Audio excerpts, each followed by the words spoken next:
વંદે માતરમ મિત્રો, લાસ્ટ લેક્ચરમાં આપણે પાકા સરવૈયા વિશેનો વાર્ષિક હિસાબ કંપનીના એમાં પાકા સરવૈયાના દાખલા પૂરા કર્યા હતા કે પાકા સરવૈયાના આપણે દાખલા નંબર જેટલા પણ દાખલા આવે છે, દાખલા નંબર 4, દાખલા નંબર 5, 6 દાખલા પૂરા કર્યા હતા. પાકું સરવૈયું એનો તમે નમૂનો પાકો કર્યો. એ પાકું સરવૈયું બોર્ડની એક્ઝામમાં પૂછે તો બેઠે બેઠું એમને તમે જે નમૂનો પાકો કર્યો છે ફોર્મેટ પાકા સરવૈયાનું એ બોર્ડમાં લખી નાખવાનું અને રકમો કઈ રીતે લખવી દાખલામાં આપેલી હોય તો એના દાખલા આપણે 3 ગણ્યા, ચોથો, પાંચમો, છઠ્ઠો દાખલો. કંપનીના વાર્ષિક હિસાબમાં સૌથી મહત્વનું પાકું સરવૈયું હોય, પણ પાકા સરવૈયા પહેલાં નફા નુકસાનનું પત્રક બનાવવાનું હોય. તો પાકા સરવૈયાનો નમૂનો કેવો હોય, એમાં કઈ કઈ વિગત આવે, એના દાખલા, આ બધી પાકા સરવૈયા વિશેની માહિતી આપણે ભણી ગયા. હવે આવશે નફા નુકસાનનું પત્રક. હકીકતમાં નફા નુકસાનનું પત્રક પાકા સરવૈયા પહેલાં બનાવવામાં આવે. તો નફા નુકસાનનું પત્રક હવે તમારે પાકું કરવાનું, એની અંદર કઈ કઈ વિગત આવે એ પાકી કરવાની અને પછી આપણે નફા નુકસાનના પત્રકને દાખલા ગણવાનું. તો પાકું સરવૈયું પાકું કર્યું એનું એ બોર્ડની એક્ઝામમાં લખવાનું. હવે નફા નુકસાનના પત્રકમાં કઈ કઈ વિગત આવે એની માહિતી હું તમને આપી દઉં છું. એટલે તમારે હવે પછીના લેક્ચરમાં નફા નુકસાનનું પત્રક જેવી રીતે પાકું સરવૈયું તમે પાકું કર્યું હતું આખું ફોર્મેટ, એવી રીતે નફા નુકસાનનું પત્રક પાકું કરી નાખવાનું છે. તો કંપનીના વાર્ષિક હિસાબમાં નફા નુકસાનનું પત્રક અને પાકું સરવૈયું પૂછે તો નફા નુકસાનનું પત્રક પહેલાં બનાવવાનું હોય. તો નફા નુકસાનનું પત્રક પાકા સરવૈયા કરતાં નાનું છે એટલે પાકું કરવામાં સરળતા રહેશે. તો નફા નુકસાનના પત્રકની તમને માહિતી આપી દો.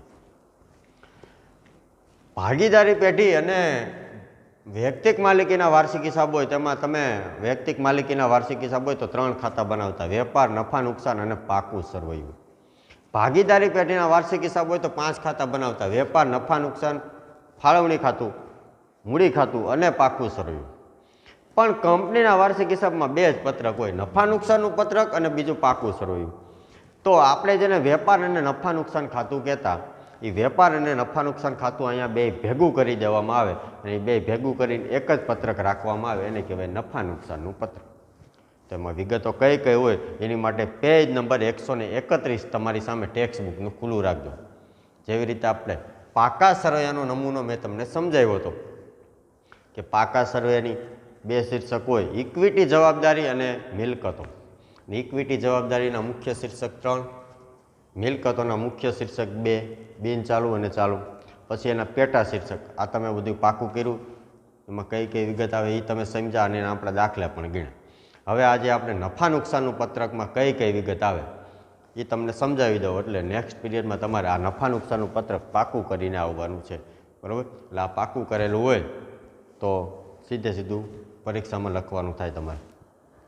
ચાલો, પાકા સરવૈયાને વેપાર અને નફા નુકસાન ખાતું અહીં 2 ભેગું કરી દેવામાં આવે અને એનું એક જ પત્રક આપવામાં આવે, એને કહેવાય નફા નુકસાનનું પત્રક.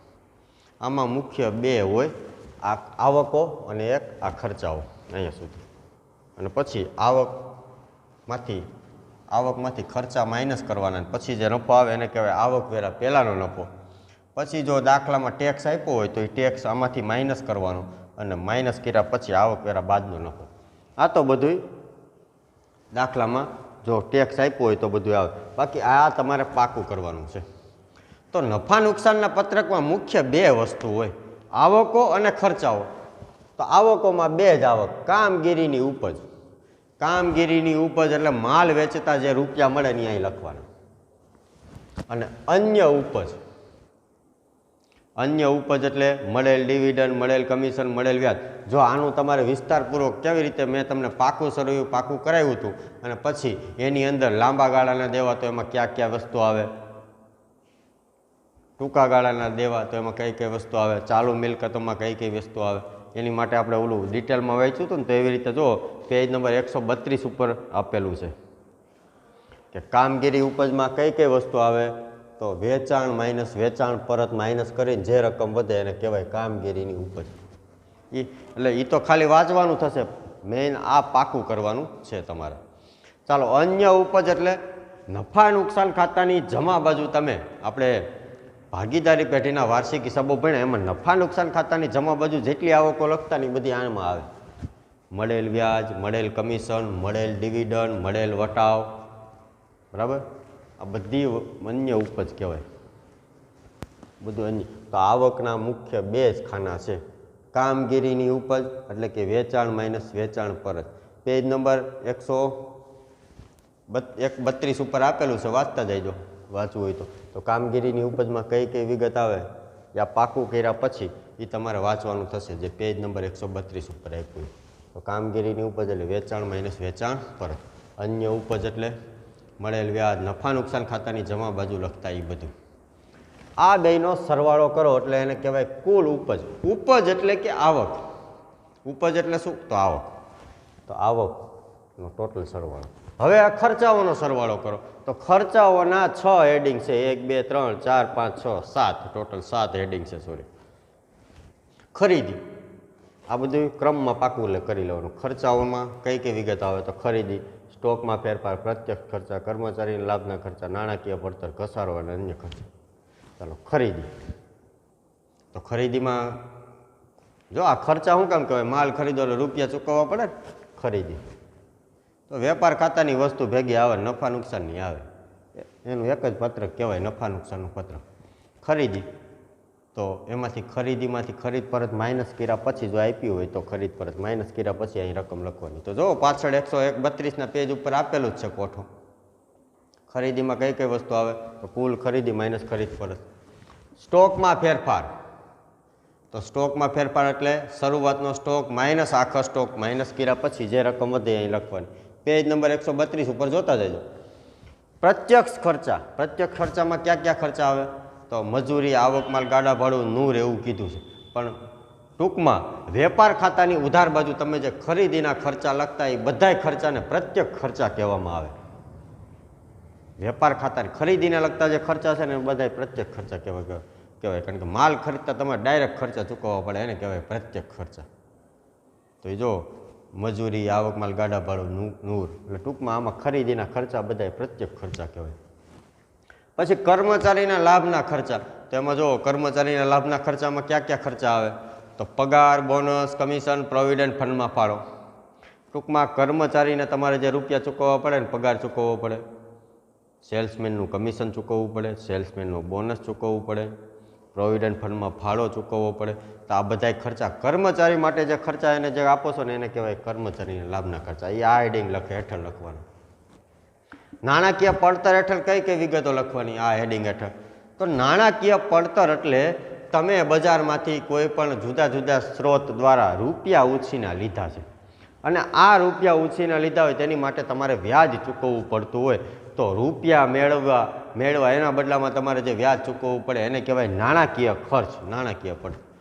તો લોન લીધી હોય ને વ્યાજ ચૂકવવું પડે, ઓવરડ્રાફ્ટ લીધો હોય ને વ્યાજ ચૂકવવું પડે, કેશ ક્રેડિટ લીધી હોય ને વ્યાજ ચૂકવવું પડે. તો આ બધા જે રૂપિયા ઉછીના લઈને જે વ્યાજ ચૂકવવાનું થાય ને એને કહેવાય નાણાકીય પડતર. તો વાંચો જો આપ્યું છે નાણાકીય પડતર એટલે નાણાકીય ખર્ચામાં ક્યાં આવે તો બોન્ડ અને ડિમેચર ઉપર વ્યાજ ચૂકવવું પડે, જાહેર થાપણ અને લોન ઉપર વ્યાજ ચૂકવવું પડે, બેંક ઓવરડ્રાફ્ટ ઉપર વ્યાજ ચૂકવવું પડે, ટૂંકા ગાળાની લોન ઉપર. ટૂંકમાં તમે રૂપિયા કોઈ પાસેથી ગમે એ રીતે ઉછીના લીધા હોય અને એની ઉપર જે વ્યાજ ચૂકવવાનું થાય ને, ટૂંકમાં વ્યાજ નામનો શબ્દ આવે ને, ચૂકવેલું વ્યાજ, એટલે નાણાકીય ખર્ચ કહેવાય. ચાલો પછી આ ઘસારો અને માંડી વાળેલ રકમ, આ મથાળા હેઠળ કઈ રકમ લખવાની તો બધાય પ્રકારના ઘસારા, જમીનનો ઘસારો, મકાનનો ઘસારો, યંત્રનો ઘસારો. માંડી વાળેલ રકમ એટલે ભાડાપટ્ટાનું મકાન માંડીવાળો, અદ્રશ્ય મિલકત માંડીવાળો, આ બધાય આ મથાળા હેઠળ લખાય. જો પેજ નંબર 133માં ઉપર આપ્યું છે ઘસારા અને માંડી વાળેલ રકમોમાં કઈ કઈ વિગતો આવે તો આ હું જે બોલ્યો એ આવે. અને અન્ય ખર્ચા એટલે નફા નુકસાન ખાતાની ઉધાર બાજુ જે આમાં એકેયમાં નથી આવ્યા એ બધા ખર્ચા અન્ય ખર્ચામાં લખવાના. દાખલા કે ટપાલ છે, જાહેરાત ખર્ચ છે, સ્ટેશનરી ખર્ચ છે, જો આપ્યા જ છે ટપાલ, સ્ટેશનરી, ભાડું, ઓડિટ ફી. આમાં એકેય હેડિંગમાં લાગુ ન પડતો એની ખર્ચો અન્ય ખર્ચામાં આવે. ખ્યાલ આવ્યો? એટલે આ કુલ આવક એમાંથી આ કુલ ખર્ચ માઇનસ કરવાનો, આમાંથી આમ માઇનસ કરો એટલે જે નફો આવે એને કહેવાય આવક વેરા પહેલાંનો નફો. તો માની લો કે અહીં 1 લાખ રૂપિયા આવક છે, 50,000 ખર્ચ છે, તો 1 લાખમાંથી 50,000 માઇનસ કરો, કેટલા વધે? 50,000. હવે તમને દાખલામાં એમ કે 50% ટેક્સ ચૂકવવાનો છે, તો 50,000ના 50% કેટલા થાય? 25,000 થાય. તો 50,000માંથી 25,000 આવક વેરો માઇનસ કરો, પછી જે નફો વધે તો 50,000માંથી 25,000 માઇનસ કરો એટલે 25,000 વધે, એને કહેવાય આવકવેરા બાદનો નફો. આ તો હાવ ખાલી દાખલામાં આપેલું. તો મિત્રો આ નફા નુકસાનના પત્રકનો નમૂનો થયો, આ તમારે પાકો કરી નાખવાનો છે. અને બોર્ડની એક્ઝામમાં પૂછે જેવી રીતે મેં તમને કીધું પાકું સરવૈયું પૂછે તો આખું ફોર્મેટ પહેલાં તમને પાકું કરાવ્યું હતું એની ઉતારી નાખવાનું. અને નફા નુકસાનનું પત્રક પૂછે તો આનું આ જ બધું તમારે ઉતારી નાખવાનું. અને પછી રકમો લખવાની. અને રકમો તો તમે ખ્યાલ જ છે બધી આપેલી જ હોય, જેની જેને લાગુ પડતી હોય એની સામે લખી નાખવાની. તો પહેલાં નફા નુકસાનનું પત્રક તમારે પાકું કરવાનું છે. કામગીરીની ઉપજ, અન્ય ઉપજ, પછી કુલ ઉપજ એટલે બેયનો સરવાળો અહીં, અને પછી ખર્ચાઓ તો 7 ખર્ચાઓ, પછી આવકમાંથી ખર્ચા માઇનસ કરવાના અહીં લખવાના હોય. આ ટીક કર્યું ને એમાં. અને આની અંદર આ હેડિંગની અંદર કઈ કઈ વિગતો આવે એની માટે તમારે પેજ નંબર 132 ઉપર જે આપ્યું છે એ વાંચી નાખવાનું. આ કોઠો પાકો કરવાનો છે અને 132 પેજ ઉપર જે આપ્યું છે એ પાકું વાંચવાનું છે 4-5 વખત એટલે ખબર પડી જાય. કામગીરી ઉપજ તો એમાં કઈ કઈ આ મથાળા હેઠળ કઈ વસ્તુ લખવાની હોય તો વેચાણ માઇનસ વેચાણ પરત, જે રકમ વધે વેચાણ પરત માઇનસ કર્યા પછી અહીં લખવાની. તો એની માટે 132 પેજ ઉપર વાંચવાનું. અન્ય ઉપજમાં તો નફા નુકસાન ખાતાની જમા બાજુ તમે જે બધી લખતા આપણે વાર્ષિક હિસાબો વખતે ભાગીદારીના એ બધી આવકો અન્ય ઉપજના મથાળા હેઠળ લખાય, એને અહીં લખવાની હોય ટોટલ કરી. પછી ખર્ચાઓ, ખરીદીના મથાળા હેઠળ શું લખવાનું તો 132 પેજ ઉપર આપ્યું છે વાંચી નાખવાનું. ખરીદીમાંથી ખરીદ પરત માઇનસ કર્યા પછી જે રકમ વધે એ લખવાની. તો ખરીદ પરત આપી હોય તો નકર સીધી ખરીદી લખી નાખવાની. ખરીદી નથી આપીને ખરીદ વાળા ન આપી હોય ડેશ કરી દેવાનું. સ્ટોકમાં ફેરફાર હેઠળ કઈ મથાળા હેઠળ શું લખવાનું તો આપ્યું જ છે શરૂઆતનો સ્ટોક માઇનસ આખરનો સ્ટોક બાદ કર્યા પછી જે રકમ વધે એ લખવાની. હમણાં મેં તમને કહેતો ગયો એમ. તો આ નફા નુકસાનનું પત્રક તમારે પાકું કરી નાખવાનું છે આ ફોર્મેટ. અને આ મથાળામાં કયા મથાળામાં કઈ વિગત લખવી એના માટે પેજ નંબર 132-33 ઉપર જે વિગતો આપી છે એ તમારે પાકી કરી નાખવાની અથવા વાંચી નાખો તો પણ ચાલશે. બાકી આ કોઠો તો પાકો કરવાનો જ છે. એટલે આ જે 132 પેજ ઉપર આપ્યું છે એ તમે 7-8 વખત વાંચી નાખો ધ્યાનથી એટલે ખબર પડી જાય કે ભાઈ આ પ્રત્યેક ખર્ચામાં કઈ કઈ વિગત આવે, લાભના કર્મચારીના લાભના ખર્ચામાં કઈ વિગત આવે. તો નફા નુકસાનના પત્રકના દાખલા આના પછીના હવે નેક્સ્ટ પીરિયડમાં હું કરાવીશ. આજે આપણે આ સોમવારે છેલ્લો પીરિયડ છે. હવે બુધવારે પરમ દિવસે તમારી એક્ઝામ છે.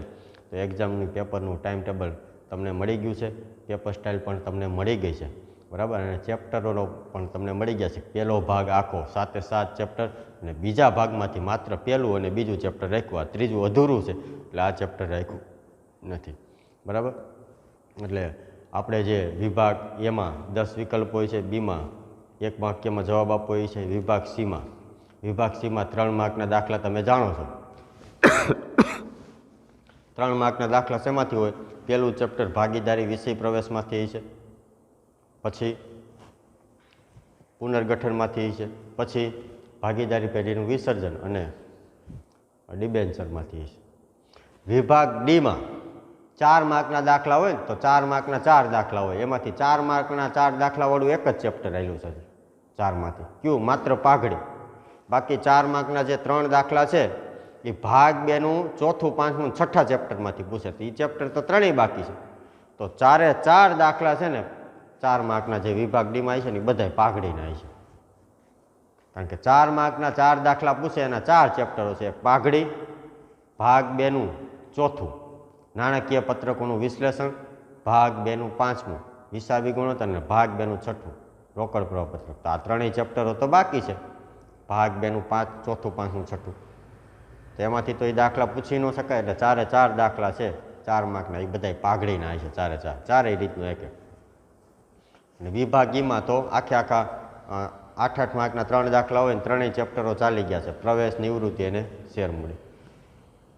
વિભાગ એફ 11 માર્કના 2 દાખલા હોય વાર્ષિક હિસાબના. એક ભાગીદારી પેઢીના વાર્ષિક હિસાબ, એક આ કંપનીના વાર્ષિક. તો કંપનીના વાર્ષિક હિસાબ ચેપ્ટરો હજી ચાલે છે એટલે એ આ ક્વાર્ટરમાં રાખ્યું નથી આપણે પરીક્ષામાં. તો 2 દાખલા ભાગીદારી પેઢીના વાર્ષિક હિસાબના હશે બરાબર. તો આ પેપર સ્ટાઇલ તમને મળી ગઈ છે. અને બોર્ડનું સિલેબસ કેટલો છે, કઈ રીતે તમારે એક્ઝામમાં પહેલો ભાગ આખો અને બીજા ભાગનું પહેલું અને બીજું ચેપ્ટર. તો આ રીતનો આપણો અભ્યાસક્રમ રહેશે અને પેપર સ્ટાઇલ તમને મળી ગઈ છે બરાબર. તો હવે આ વાર્ષિક હિસાબની આપણે જે દાખલાની શરૂઆત કરવાની છે એ ઉત્તરાયણ પછી તમારી જ્યારે એક્ઝામ પૂરી થાય ત્યારે હવે પછીના નેક્સ્ટ પીરિયડમાં આપણે કરીશું. પણ ત્યારે તમે આ બધું કોઠો પાકો કરીને આવવાનો રહેશે. આભાર, ધન્યવાદ.